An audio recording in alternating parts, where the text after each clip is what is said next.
Hi and welcome back to the channel. Today we've finally made it to the end and we are going to be reviewing the 10th episode of Series 2 of Strange New Worlds, which was called Hegemony.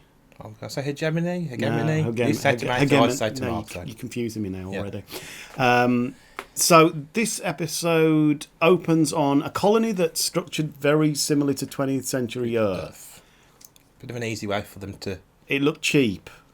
Well, I'm guessing it was It a town. felt cheap. I'm guessing it was a small town in America or Canada, where they could just go and film and not have to. Well, that's what I thought. It kind of irked me a bit. It took me out of it. I'll be honest. Straight away. That's a complaint. Straight away before we do anything else. But it did remind me of all those original series episodes where every planet they go to was like a western. Yes, it did. Yeah. Or, So what was their mission on the planet? I think I can't remember.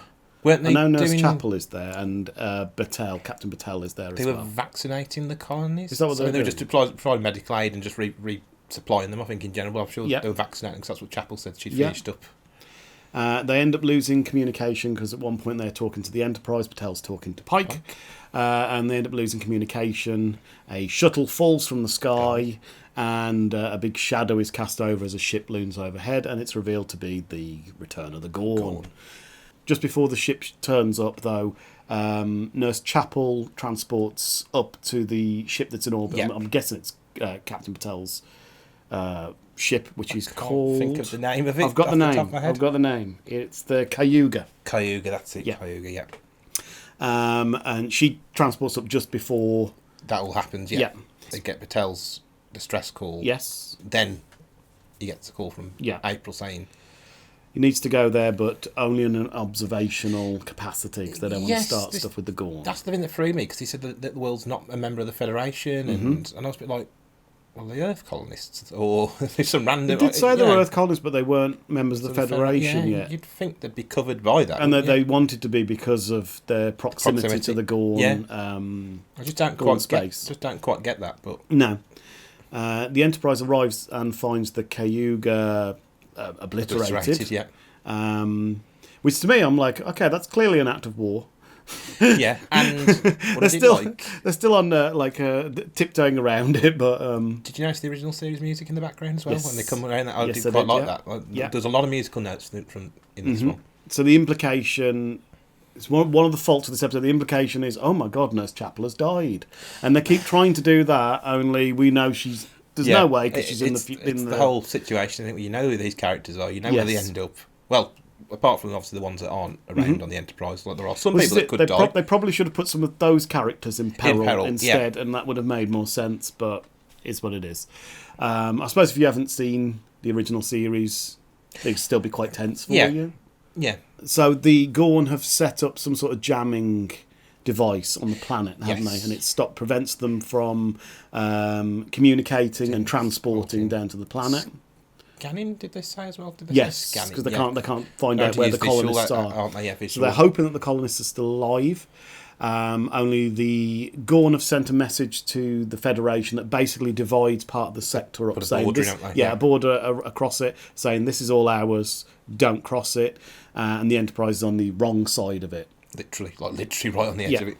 So in order to get down to the planet, Ortegas actually gets to go on an away mission, which I actually quite liked. I'm like, finally. Quite like Pike pointing out, you keep asking to go on these, and she's like, do I really? Yeah. And she comes up with a plan to pretend to be debris from the Cayuga. Yes, I thought it was good. Yeah, I thought that was good as well, to essentially drift its way towards the planet, make planetfall, and then attempt to try and find the colonists. I love that entire scene. The CG effects of that sort of gliding into the scene was really nice. Yeah. I love the reaction of all the crew on the ship as well. To be fair, I felt nauseous. Yeah. I thought at one point, Anson Mount conveyed that really well. There's a part where I thought, he's going to puke. And I felt nauseous because he was being like that. So I was like, okay. She'd done a lot of that in the Klingon War as well. Yes, we did. Drops into planets and stuff like that. And did they mention that the Enterprise was the nearest or only ship in... Because it seems an odd choice considering Pike's relationship to Battelle that they would send Pike and be like, you can't do anything though, and expect him to not do anything. So the thing on that is they were right in proximity to the Gorn Klingon border. If you look on the map from last week, they weren't far away at all. Oh, so it follows on quite quickly from yes, last I'm guessing week. It's been like a few days or something. The Enterprise is around. Right. Yeah. Based on the first episode where they're like, oh, we're going to need all the ships available, I get the feeling that out of context. They've put all the Constitution class ships sort of on the front line, as it were. Well, they were quite near to the subspace thing last week, weren't they? Because they said it was going to effectively take out the entire fleet. Yeah. Which means that they were all quite close to it in proximity. Which is where you're going to want them, isn't it? Like on the doorstep. Yeah. And the Gorn space. They're a threat that's expanding, aren't they? Yeah, and they right have been next mentioning door. that. Yeah, you're quite right. I find one thing strange when they're in the conference room talking about going down to the planet, and literally, obviously, Pike brings out the new weapons. And all I was about to say they have this this stuff. secret stash of weapons that are super effective against the Gorn. I know they've all been through a lot of crap with the Gorn, like the end of last season. Obviously, they got Hemmer died and all that sort of stuff. Yeah. But I just found it very odd for them all to sit around the table and go, "I want to kill them. You want to kill them." Well, I have an issue later on that really stuck out for me. Is it the baby Gorn? This is what I was about to say. So they beam down to the planet, and the first thing they see is a baby Gorn. And shoot it. And immediately they shoot and kill it, which... Literally. I don't know how I feel about that. I know that they've painted the Gorn in Strange New Worlds to be... It seems like a contradiction. So they've painted them a little bit to be... rabid animals, essentially, that are just going to tear you apart. And then they've also tried to say that they are intelligent. I get the impression they become more intelligent as they get older, maybe. It's still a big divide from how they are in the original series. It was just very jarring. Like, Very jarring the way they just appear. Oh, it's an adolescent, bang, and just kill it. And I'm like... But it just seems I get the context given. They do keep showing how the effects of what the Gorn have done. It's been quite bloody. They've massacred quite a fair amount of the colony. So it could be argued. It just didn't feel very Star Trek to me. It didn't feel very them. I get it as a last resort if it spotted them. Yes, and they were like, we're yeah, that's it. It's just kind of rooting around. They just shoot it straight cold, and that stuck out big time to me. I was like, ugh. Like, we've had Picard do the same with Borg, but it pointed out the fact that he was way out of line and not behaving like an advanced human should behave. Yeah. It's the fact they said it was an adolescent. I think if it had been an adult, it wouldn't even have been as bad. But it was literally like saying there's a child there, bang, bang, and they shoot it. I mean, I know they're the villain, but and it's just their response of, at least the new weapons work. And yeah. I'm like, well, that's it. I mean, even if you flipped it to it being the Klingons, and we've established that Klingons during the war were quite savage and all the rest of it. But if that had been a Klingon child, yes, hell no, it still would have been awful. So it's I think tough. It's that whole thing again. They're trying to plant those animals. Yes, so they might try like it's more acceptable. Yeah, that's it. But then they don't. They had them communicate vocally. So they've blatantly got intelligence. Yeah. They've got ships and all the rest of it. So the whole thing is just kind of a mishmash. It's conflicting against itself. So all I can think is, they are essentially mindless until a certain age. They could do with clarifying it a bit, though, because otherwise you run into this problem. Well, after that, they find a signal that they believe to be human, don't they? Yes. Which they pursue. No, they kept a lid on. We'll get to it in a second. They end up setting off a trap, which is being set by the humans. It's basically just a decoy, essentially. They're trying to trap the Gorn. They trap Pike and his crew. And it turns out to be Montgomery Scotty, which they've kept a lid on quite well. Yeah. There was absolutely nothing... I didn't see anything about him being in the series, did you? No, absolutely nothing. What was your take on it? I actually quite like the actor. Mm-hmm. I have one issue, though. Okay. Scotty's about 40-odd in the original series. Yes, yeah.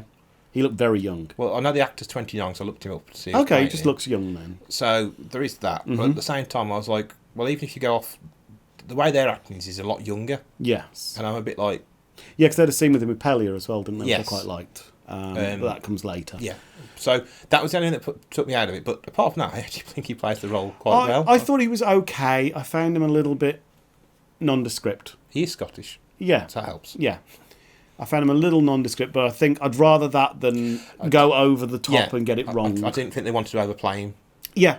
Well, actually, no. He's probably more closer to Scotty in the original series. Yeah. And I should imagine he's going to be in the next series more. Yeah. I quite liked him. It was a nice surprise introduction. In fact, I was a little bit concerned when he first appeared. I have to admit, I went, "Oh God!" I did for a moment, and then, like I say, he was just very quite Scotty, good. And to be fair, I can't really complain too much about a prequel show that taps into things that it's leading up to. There's probably not much point doing a prequel show unless you're going to do it, but it does come with inherent danger. So they find more of the human colonists. Quite a few of them are still alive. Batel is still alive, and they kind of click onto a plan that they need to find some of the tech that Scotty had he was on the shuttle that got downed at the beginning of the episode, and that they need to retrieve some of the technologies that he's kind of bodged together that managed to get him get him through. A Gorn transponder. Yeah, what I remember. Back up on the Enterprise. Yeah. It's at this point that they work. I mean, they're trying to find if there are any survivors on the Cayuga, aren't they? They're hoping there might be some Spock pockets. specifically, he's not looking for anyone apart from Chapel. He's looking expressly for Chapel. They find that the medical centre is obliterated. Yes. It's gone. And I did like Una in this moment when she's talking to Spock and she sort of puts her arm on him and says, I would never tell anybody not to lose hope. Yes. It's sort of like a supportive thing, but at the same time I think she's thinking to herself, yeah, looking at it, I'm not, and then like you say, wasn't keen on Spock in this scene. Oh, right. He was going fine right up until he was teary-eyed for me. Right. Which I just feel like again, I don't feel like it's something original series Spock would necessarily have done. No. And I feel like there are more subtle ways to show his turmoil. Yeah, I think they could have used. I just felt like it was a lazy, quick way to tell the audience that he's upset. I'll cut some slack because it was a very, very brief thing. Like I said, I just feel like it could have been done better. He didn't burst out and cry. No, he didn't. He didn't. His sister would. Yeah. Here we go. But if anything, if he'd just been more snappy. Yes. If anything like that, or more that I could have probably got down. More to the point. More to the point. Yeah, exactly. But like you say, when they cut to the obliterated ship, and like a good shot as well. The half the saucer just all the lights just flickering spinning on and off as well. And yeah. It turns out the Chapel is alive on the ship. Pretty much the only survivor. That was lucky. Well, I like the way she's got plot armor. She doesn't bother to check anybody else. No, she doesn't, does she? Good point. And the whole thing about that is like Spock's down in this saucer section. At no point does she go, "Oh, well, I'm alive." Yeah. Could anyone else be? Yeah. Up on the planet, they discover that they've basically find the location of the device, don't they? That's blocking their transporter. Yes. Because otherwise, they could just transport everybody from the planet up. Job done. But again, they're not allowed to fire on it because that would be crossing the border. So after war, destroying Gorn stuff. Yeah. So they come up with the idea of launching the saucer section out of orbit and into the planet to destroy it, as long as they hit it correctly. And Spock maintains that he's the only one that can do the math. So he jets over there. Chapel's trying to get his attention, but doesn't notice by flashing a torch. Her SOS, wasn't it? Her SOS. Yeah. And we also find there's a Gorn on board. Yes. Do you also find it convenient that she walks out of that room and there's a EVA suit right outside? Well, I wondered what the room was. I was like, what is this room? Why has it got an EVA suit in it?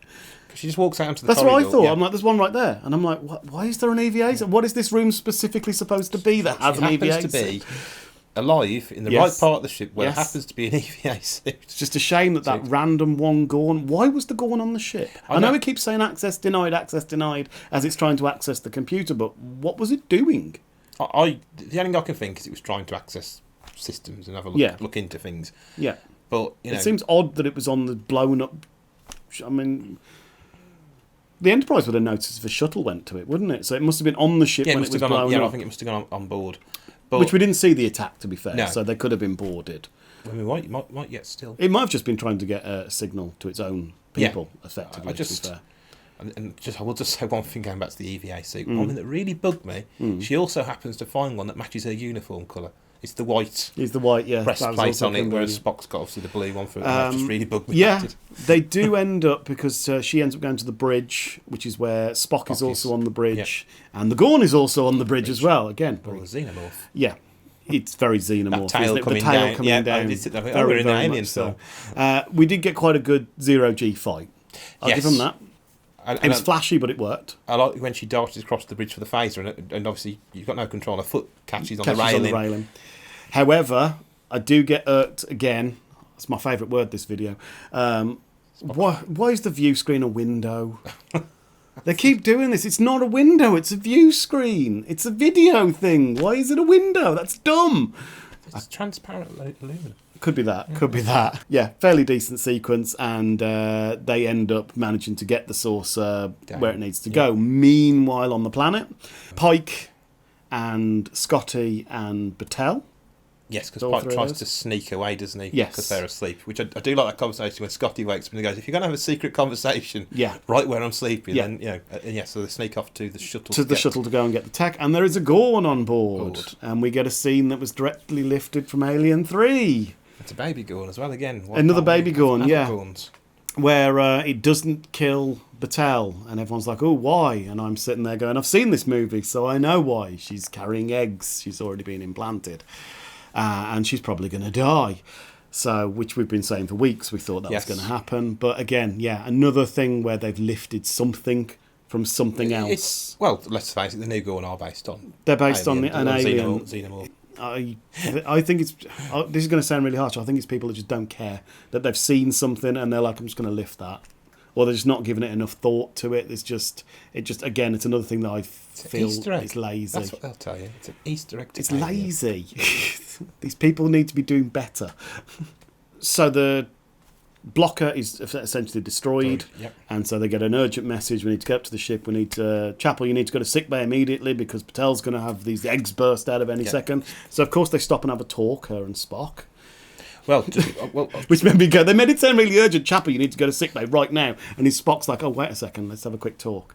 And I'm like, in an emergency situation. Yeah. And then again, they get to sickbay, and Pike beams in with what's called the first thing. Don't get me wrong, he's pleased that she's alive, but he stops everything to tell her he's glad she's alive, and he gives her a big hug. And then they're like, "Oh no, we did this." And I kind of felt like that wouldn't have been the first thing he did in that situation. He's just found out Battelle is infected with all these Gorn eggs. He'd have been like, "Let's sort this," and then hugged her. No, you're wrong. He'd have gone to his kitchen.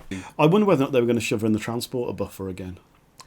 Could be until they've got time to. They reach the bridge and find that they can't beam up the people from the colony because the people from the colony are no longer there, and they've been snatched by the Gorn. They snatched all the colonists and Wenger, Ortegas, and Sam Kirk. Yep. And the Enterprise is ordered to leave.